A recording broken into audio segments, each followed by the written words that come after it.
Naquele tempo, ao passar, Jesus viu um homem cego de nascença e cuspiu no chão, fez lama com a saliva e colocou-a sobre os olhos do cego.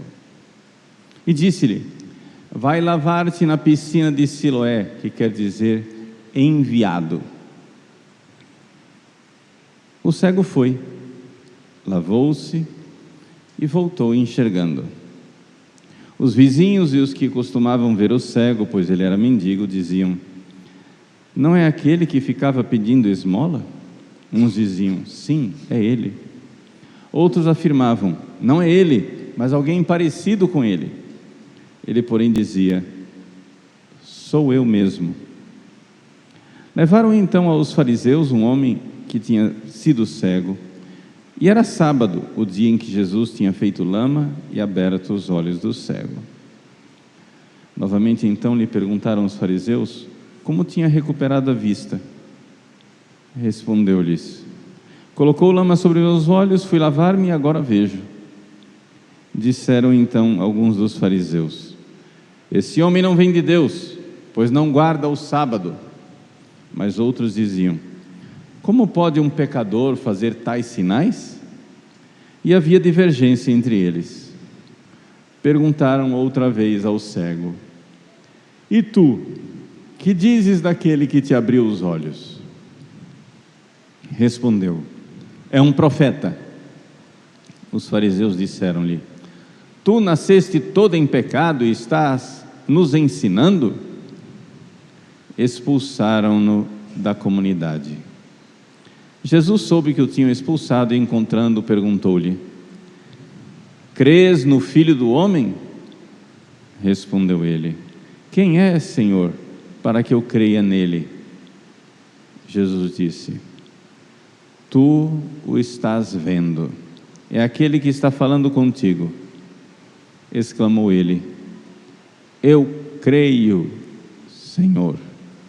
E prostrou-se diante de Jesus. Palavra da salvação. Glória a vós, Senhor. Louvor e glória a ti, Senhor. Cristo, palavra de Deus. Cristo, palavra de Deus.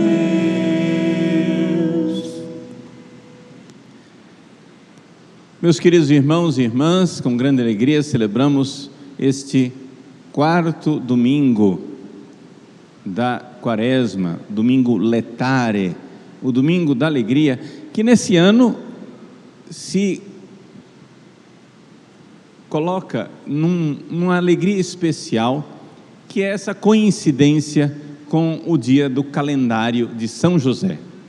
Claro que nós celebramos aqui no Brasil São José no dia de ontem, mas as alegrias de São José transbordam para as alegrias do domingo letare. Eu vou explicar o evangelho de hoje e depois, no final, uma pequena aplicação com relação a São José. Jesus cura o cego de nascença, e o cego curado termina mostrando que existe um outro tipo de cegueira, ou seja, a cegueira de quem não quer crer. As pessoas que não querem crer geralmente são cegas. Você vai dizer assim: ah, padre, mas não é todo mundo que tem a fé, o senhor tem que ter paciência. Não, eu tenho, não é esse o problema. O problema é que existe muita gente que não crê por uma cegueira culposa. Como assim? É o exemplo dos fariseus do evangelho de hoje. Jesus cura o cego de nascença, e não somente cura o cego de nascença, curou muitos outros. O evangelho de São João aqui está no capítulo 9, mas logo depois, no capítulo 11, Jesus vai ressuscitar Lázaro, e os fariseus ao invés de aceitar que Jesus está curando os cegos, fazendo os surdos ouvirem, os coxos caminharem, os mudos falarem e ressuscitando os mortos, ao invés de eles admitirem o óbvio, que uma pessoa que faz tantos milagres, milagres clamorosos, milagres evidentes, essa pessoa tem que vir de Deus, o que é que eles planejam? Os fariseus chegam ao ponto de planejar matar Lázaro, para que, quando eles matassem Jesus na cruz, não tivesse provas contra ele, para mostrar o quanto Jesus era de Deus. Jesus ressuscitou Lázaro. Não, Lázaro está morto, aqui ó, o túmulo dele. A gente mata o Lázaro e esconde as provas da divindade de Jesus. Então vem a pergunta: por que os fariseus eram tão maus, tão cegos, a ponto de não crer em Jesus? Essa é a pergunta. Porque talvez alguns de nós estejamos dizendo assim: se eu estivesse lá, eu ia crer na hora. Né? Ouvir falar da ressurreição de Jesus é uma coisa, mas ser São Tomé e enfiar o dedo nas chagas e ser testemunha ocular e ver Jesus ressuscitado é outra coisa. Aí sim eu ia crer. Se você não tiver virtude, nem que Deus apareça na sua frente, você não vai querer aceitá-lo.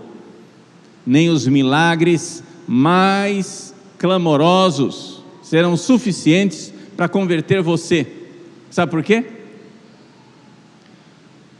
Porque se Deus existe, sua vida vai ter que mudar. Esse é o problema de crer em Deus. Deus não é uma ideia tal que com ou sem a qual o mundo continua tal e qual. Deus é uma realidade que, se Ele existe, se existe um Deus, eu não me pertenço. Se existe um Deus, eu sou dele. Ele é meu Senhor. Os ateus sabem disso. Existe um famoso ateu que morreu num hospício no ano de 1900, chamado Friedrich Nietzsche. Nietzsche, num de seus escritos, diz assim: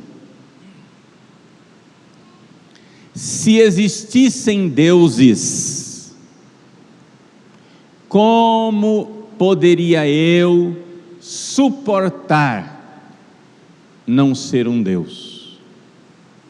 Logo, os deuses não existem.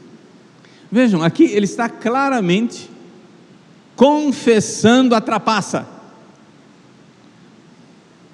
confessando a sua malícia, a sua maldade. Ele está dizendo, e aqui ele é o porta-voz, o profeta de muitos ateus, é um ateu falando em nome de muitos: eu não quero que Deus exista, porque se Deus existe, como é que eu ia suportar não ser Deus? Isso pode parecer gente, mas que loucura desse homem, que maldade desse Nietzsche. Não é maldade desse Nietzsche, é uma maldade que talvez esteja em você, porque estava em Adão e Eva, estava na serpente, lá no paraíso.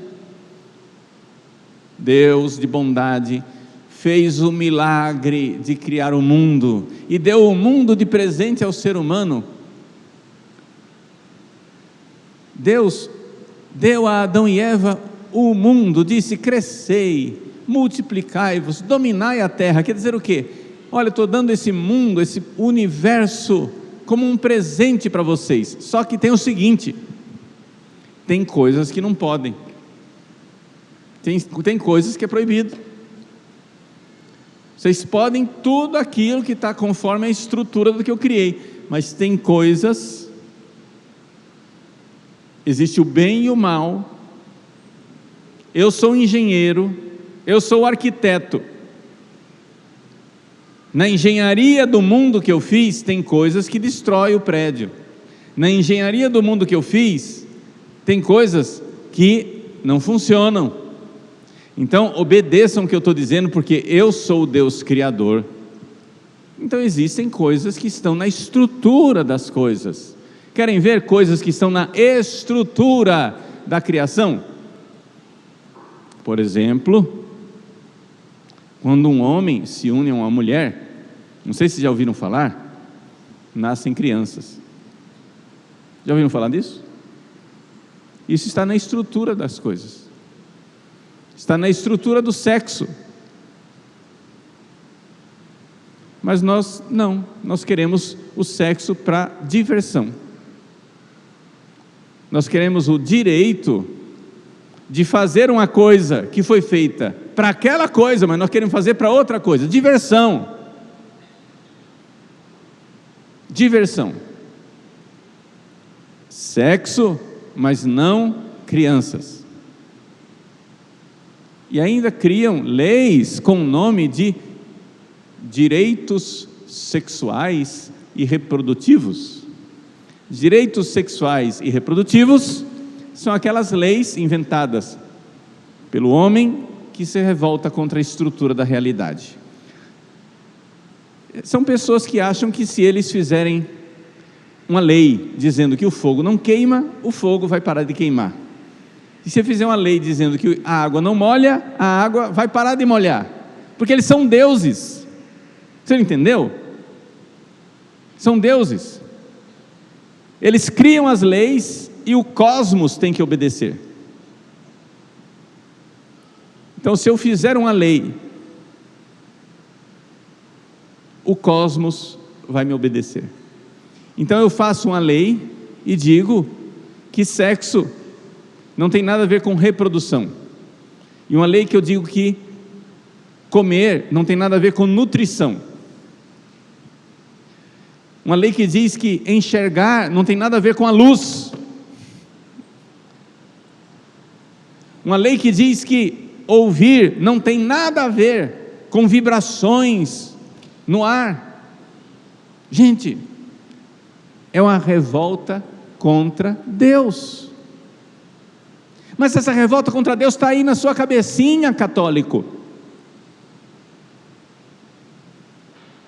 Você decretou, você legislou que querer agora que relação sexual tem alguma coisa a ver com crianças, aí já é demais. Ah não, isso é fanatismo.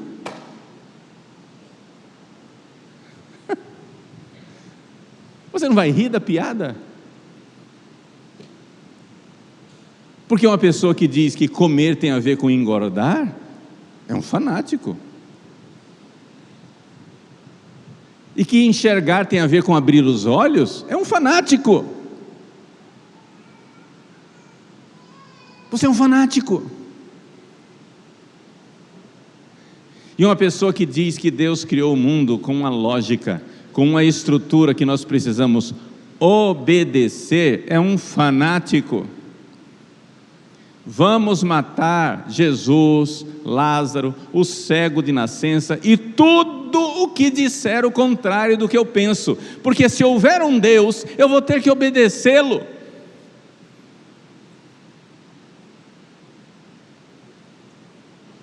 E isso é insuportável.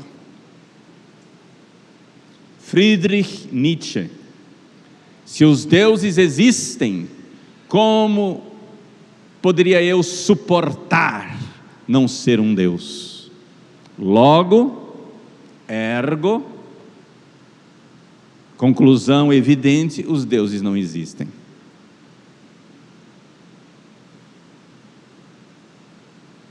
Eis aí a lógica do ateu. Os fariseus sabem que se Jesus for Deus, eles vão ter que mudar de vida, sobretudo, que eles vão ter que renunciar ao poder que eles têm. Os fariseus mandam na sociedade judaica. E eles sabem que se Jesus é o Filho de Deus, o Messias enviado por Deus, eles vão ter que tirar a coroa de suas cabeças e depositá-las aos pés de Jesus. O Mel Gibson fez muito bem ao retratar os sacerdotes do templo de Jerusalém que condenaram Jesus com coroas nas cabeças.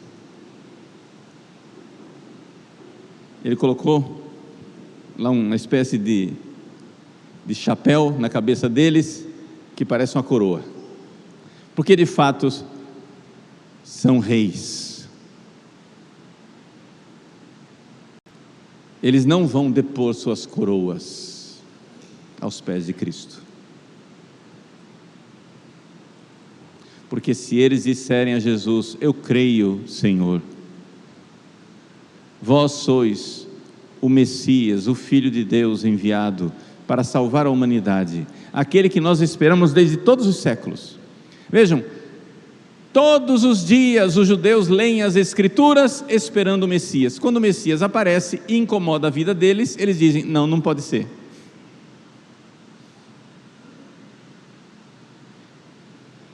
Se admirou dos judeus serem assim? Pois é, você católico também. Eu estou pregando para nós, eu não estou pregando para os judeus. Eu estou pregando para mim. Eu, Padre Paulo Ricardo, preciso ouvir isso. Você precisa ouvir isso. Você reza o terço, você faz novenas a São José, você faz penitências quaresmais. Quando Deus finalmente pede a você o que você não quer modificar, você diz: ah não, mas não era Deus que falou não, foi outra coisa, esquece.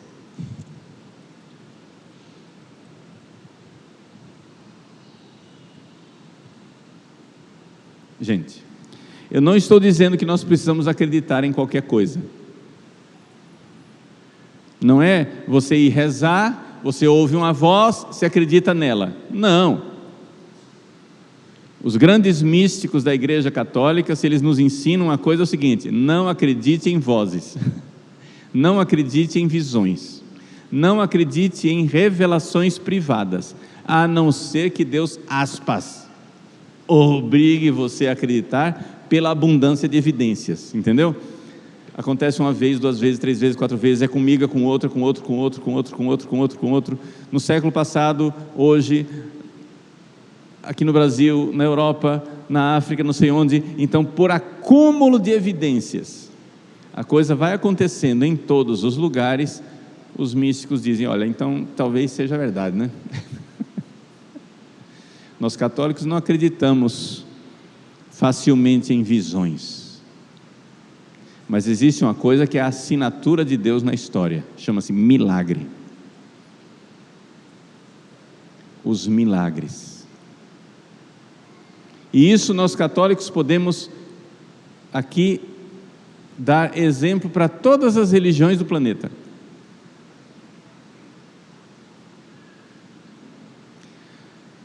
Em alguma igreja por aí acontece um milagre, todo mundo grita: oh glória, milagre, aconteceu. Nós católicos, acontece uma coisa, você vai para o padre: padre, aconteceu um milagre. O padre olha assim e diz: é ou não é a atitude dos padres? Você chega e diz: padre, aconteceu outra coisa. O padre: Por quê? Porque nós somos formados para não crer em milagres, a não ser que, estudado pela medicina, pela ciência, for comprovado que não existe explicação humana para aquilo, a igreja então dá o braço a torcer e diz: tudo bem, foi milagre, pode canonizar o santo. A igreja, para canonizar uma pessoa e dizer que ela fez milagres, a igreja, ela submete os milagres a uma equipe de médicos, ateus, agnósticos, etc. Quando eles não conseguem explicar, a igreja chega e diz: tudo bem, foi milagre. Por que isso? Porque nós sabemos que crer é uma coisa séria. crer muda a vida.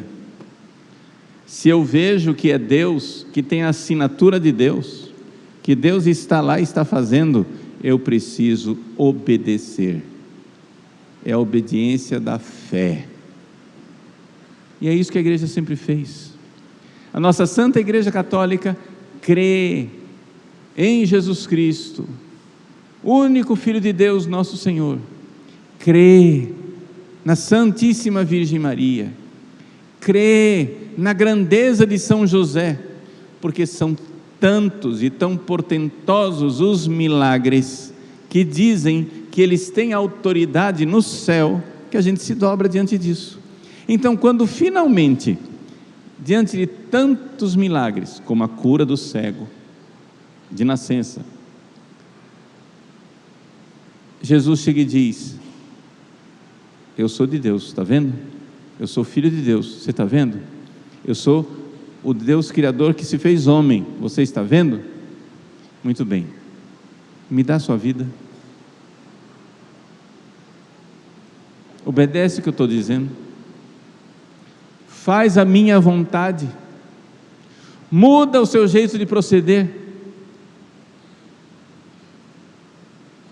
crê. O fariseu diz: não, peraí, isso aí é fanatismo. Eu vou à igreja, acredito em milagre, mas querer que eu mude minha vida? Ah, não. Aí você está querendo demais, como diz o cuiabano. Aí já está demais.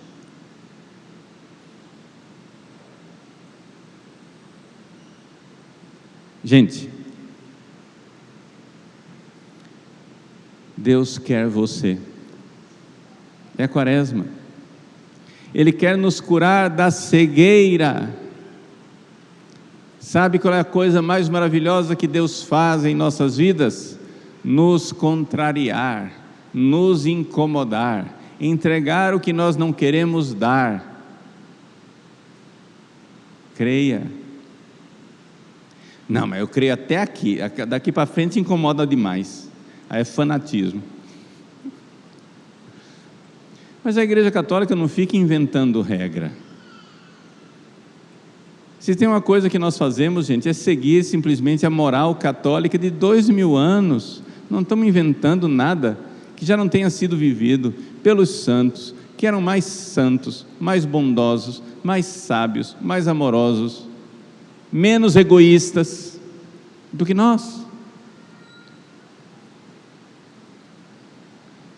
Você quer seguir quem? Só que o mundo moderno parece que está mais disposto a ouvir o ateu Nietzsche, está mais disposto a ouvir os ateus como Marx, Sartre.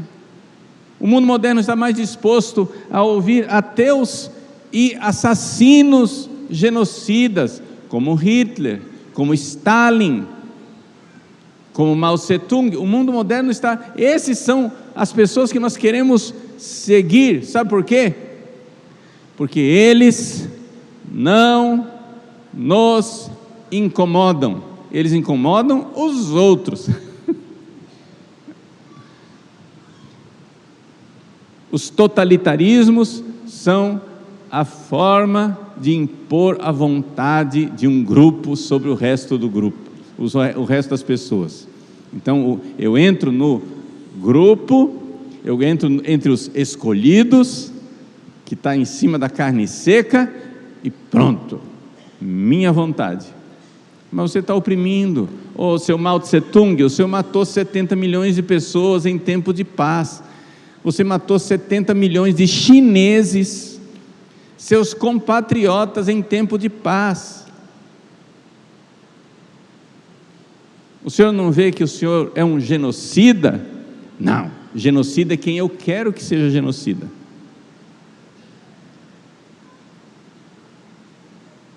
Genocida é você, católico, com suas ideias, que querem impedir que as mulheres cometam aborto e por isso mata milhares de mulheres. Você que é genocida. Todo mundo vê, todo mundo que é honesto vê a trapaça. E a trapaça é aquela do Nietzsche, se eu vou aceitar o que diz o Deus dos católicos, como é que eu iria suportar não ser Deus e fazer minha vontade? Eu quero o direito de abortar. Eu quero. Eu decretei que eu tenho esse direito.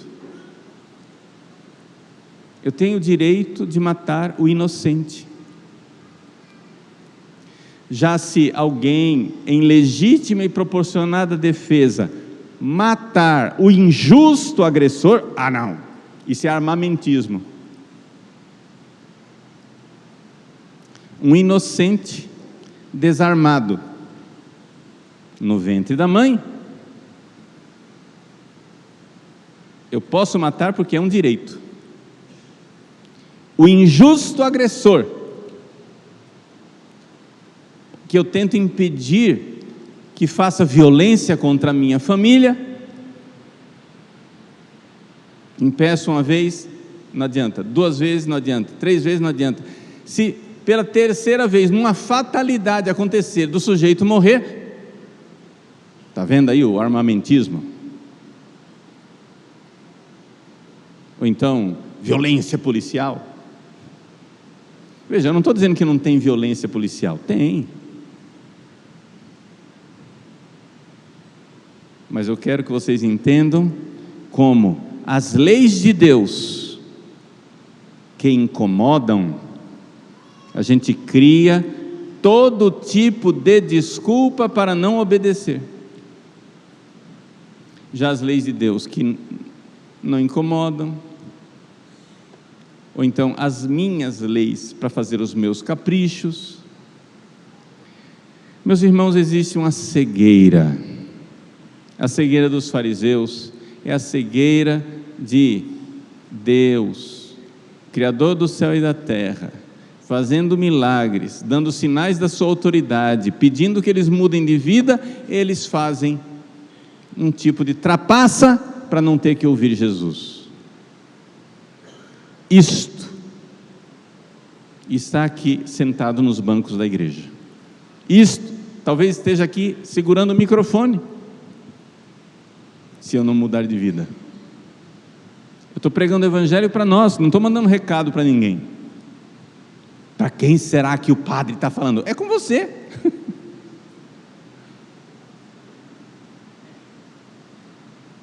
Eu acho que o padre está mandando recado para alguém. Não estou mandando recado, estou falando com você. Cegueira de gente que se acha católico. Cegueira de gente com calo no joelho. Cegueira. Vamos seguir o que o Senhor nos pede. Existe Deus, é Jesus. E São José é o exemplo luminoso que nós temos diante dos olhos. São José não teve medo de virar a sua vida de cabeça para baixo, para fazer a vontade de Deus. O que Deus pediu para São José era tudo que ele não queria entregar, mas entregou. Por exemplo, São José poderia dizer assim: Deus, eu faço tudo o que vós quiserdes, mas me explica primeiro. Deus disse: não, você vai fazer sem eu explicar, vai ficar no escuro. E São José ficou lá, sem saber, na fé, na escuridão da fé, vivendo na escuridão da fé, até que quando Deus viu a fidelidade dele, que ele era um homem justo, enviou um anjo no sonho e disse: José, gostei da sua fidelidade, parabéns, você não se revoltou, você não desobedeceu, você foi justo no meio das trevas da fé. Então, vou explicar para você o que está acontecendo. Maria ficou grávida do Espírito Santo, ela é a mãe de Deus, e você não tenha medo de se aproximar da mãe de Deus, e nem do Deus Santíssimo que está no ventre dela, Receba ela em casa, porque você vai ser o guardião desses 2 tesouros. Eu? É você. Mas Senhor, eu não sou digno. Tudo bem, mas eu escolhi você. E São José obedeceu. Deus é Deus.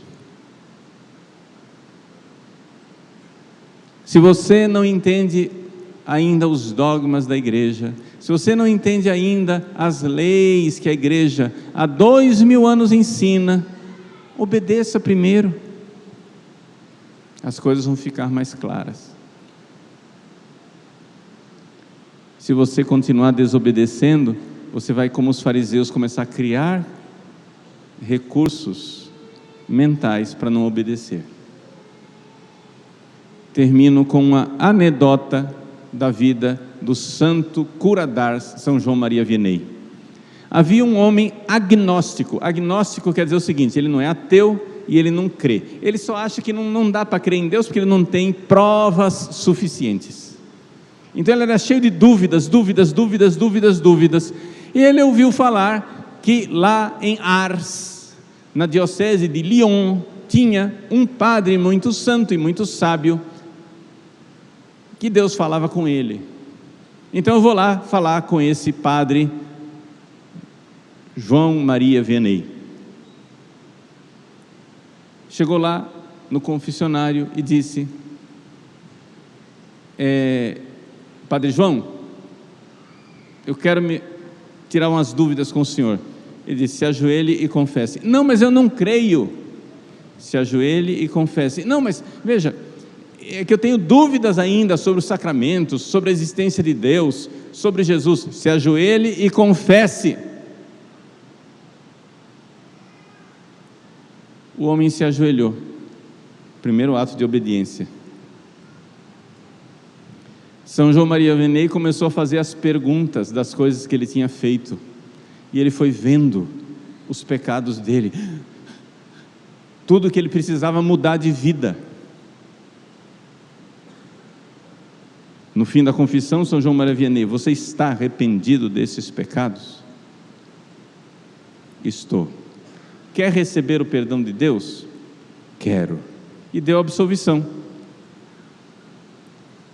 Quando ele se levantou, São João Maria Vianney perguntou: e aí, quais são suas dúvidas? Ele disse: nenhuma. Porque às vezes, não é uma regra universal, mas às vezes o que falta para uma pessoa crer é a coragem de obedecer. A pessoa não tem coragem de mudar de vida. Os fariseus sabem que se eles admitirem que Jesus é Deus, vai ter que mudar de vida. São José sabe que se ele admitir que Nossa Senhora é mãe de Deus e que o filho que está dentro da barriga dela é filho de Deus, ele vai ter que mudar a vida dele. Olha que reação diferente. São José acolheu. Os fariseus espernearam e mataram Jesus.